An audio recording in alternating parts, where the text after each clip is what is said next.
Hello, beautiful humans. I'm Jem Madrone, and today I'm going to talk about the sneaky ego. We've talked about this quite a bit, about how the ego is quite a trickster and a shapeshifter.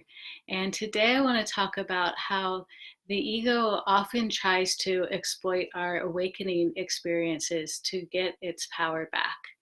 And this is something that makes us start to doubt ourselves if we're not quite sure if it's our ego that is running the show or if it's that just that we're stepping into our power and becoming more connected with ourselves.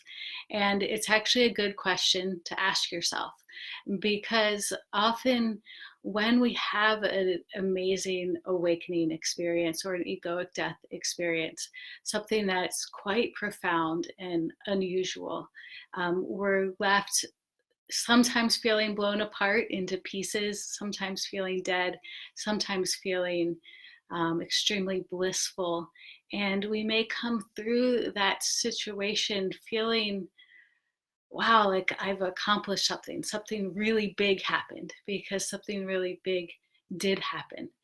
But then we have to keep moving through the process and not stop with just that experience. Because if we stop right there and we feel very proud of ourselves, the ego can sneak back in and can say, even if it was an egoic death experience where a piece of the ego died, it's very ironic that the ego can jump in and say, wow, good job. Like, that was amazing. You're really special. You did it. That's all that you need to do. You're done. Just put on your white robes and just sit back and meditate and tell other people what to do. Don't worry about anything else.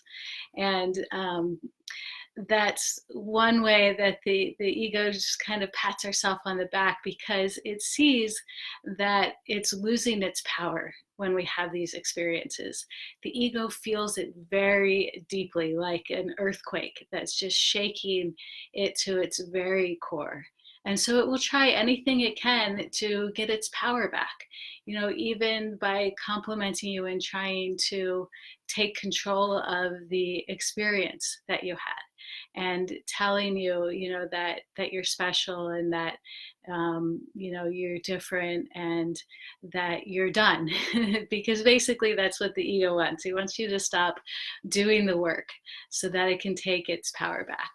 And this can be really destructive, because if we stop at this point when we're very, very open because of the experiences we have, but then we stop, it then allows for a lot of weird things to happen in our life. And it can attract some heavy energy, and it can also just make us kind of stunted, completely stunted in our growth. And so we just have to pay attention to when that ego is trying to sneak back in, and know that these experiences of awakening and egoic death experiences are a launching pad. They're not the end goal. They're the launching pad for our transformational process. It's like the universe just gave you a huge boost to move forward and show you what's possible. And then you have to decide whether you're going to do the work or not. And so that's why we have to keep moving when we have these experiences. We have to keep doing that deep work. We have to keep uncovering the places where we're still hiding from ourselves and healing the old wounds that have kept us from really living our true, authentic selves. And keeping an eye on the ego. We really have to trick the trickster. We have to make sure that he's not sneaking back in there with a new, more spiritual identity. And so if we can do this, and when we start to do this, sometimes it can also be difficult. We may feel like we have a hard time discerning, well, is that my ego? Is that my authentic self? Is that me gaining my self-worth and stepping into my power? And we can the way that we know the difference is how it feels inside. And if it's coming from the mind with a lot of words and story about who you are and what you are and how you are, then it's most likely the ego, because the ego lives in the mind. If it's coming from the heart, from the body, from your inner peace and your inner power, then that is your authentic self. And so that's why we just keep doing that work to connect deeply with ourselves, with our hearts, with that authenticity that lies below the ego. Because once we live from that place of power, then we can easily discern where these messages are coming from, and then we can choose which ones to pay attention to and which ones to just edit and delete. So I just encourage you guys all to just keep moving forward in this process, to keep doing the work, and to keep an eye out for that tricky ego.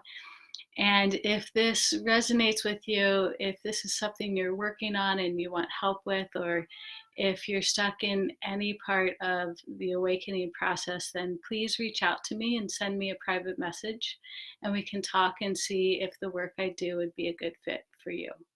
So, sending you guys so much love. Thanks for listening.